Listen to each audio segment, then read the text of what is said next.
Hi everyone. With the release of MuseScore 4, the development team has done a great job making the software intuitive and easy to use. Today I thought I'd do a little in-depth look at the mixer, which we're using a bit more now that we're working with Muse sounds and trying to get our scores to sound as good as they possibly can. Hopefully you've already found out that you can access the mixer with this button at the top here, and there's also the shortcut F10, which is really useful. One of the main things that we're using the mixer for at the moment is for changing our sounds. And so if I want to click on this flute, I can use the Muse sounds to change it to a flute sound. There's also VST options, which hopefully you know about. And there's the good old MS Basic if I want the flute to sound as it did, or use the sound library or the sound font that we did in MuseScore 3.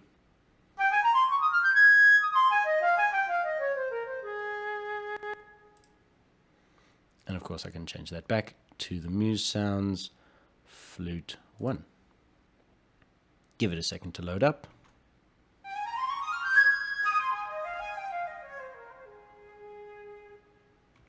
Nice. Another big part of the mixer, of course, is changing the volume of the different instruments. So we can use the fader to change volume, and we have the pan to change the direction that the sound is coming from. It's a fairly normal feature, so I can make this flute go to the right or to the left or the middle or exactly wherever I want it to be. And this is going to be a great way to place the instruments of the orchestra into something that sounds a bit more real and not like everyone's just playing in the middle of the room. It also allows our ears and our brains to hear more of the music if it's placed in different areas rather than all in the middle. If we want to return any of these to their default, you just double click them and they'll go back. Another potentially useful one is mute and solo. However, with MuseScore 4's new options, you shouldn't be needing to touch them so much because you can do it all from here. For instance, if I want to hear all the woodwinds, then I can just select the woodwinds and play.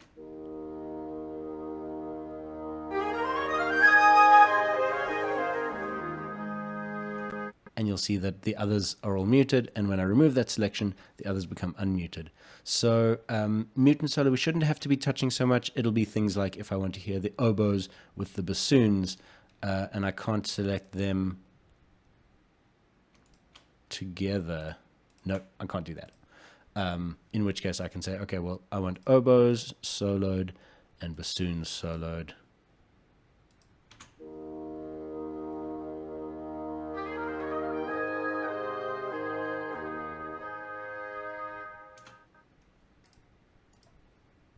Just don't forget to take them off once you've done whatever you needed them for.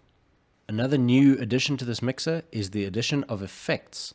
So we can click into the effects section of any instrument and choose Muse effects. Now I've only downloaded the master one, but there are a whole bunch of effects that Muse has provided for free. Perhaps there will be more later that we'll have to pay for. We're not sure about that, but for now we're grateful to have some of these free ones. I haven't played around with them too much, but this one I could add a master effect on the master track, and we could just choose from some of these presets and use a simple dial. Hey, go play around with it. It is going to use more CPU power, just a warning about that.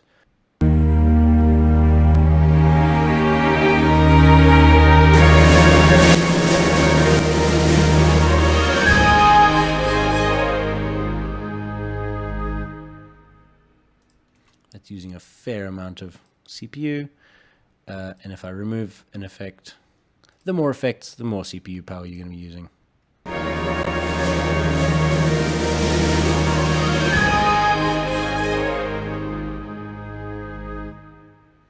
There's a difference, but it's a subtle difference. Okay, so use one effect on the master, or maybe one here and there. I wouldn't go too much into the effects. It is going to use up your CPU power. If you are worried about having too many instruments or not enough CPU power, one cool addition that some people have pointed out is changing your view options. So we can go to view and fader. And if you remove the fader, first of all, it takes up less space. Cool. And I've still got all my other options, but it's not having to work out those flashing lights and could use a bit less CPU power.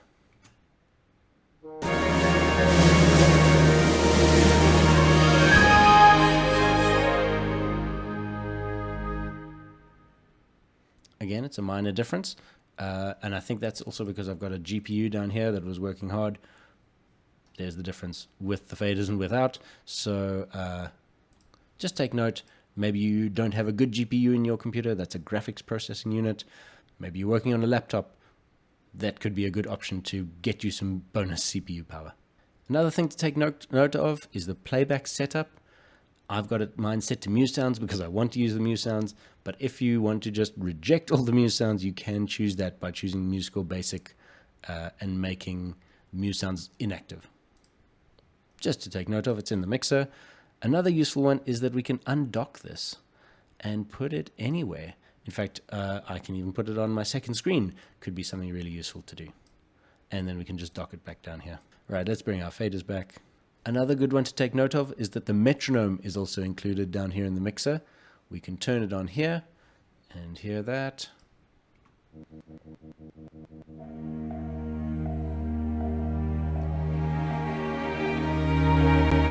And of course we can change the volume of our metronome, but we can also change the sound of a metronome to be more of a sort of non-musical metronome, if you don't mind me calling it that. Kind of an impulse. So there's a bit more of a look into the mixer. I hope you've enjoyed it. If there's something that you found in the mixer, please let me know. Maybe there's a great effect that you found you can really put to good use. Let me know in the comments. Bye.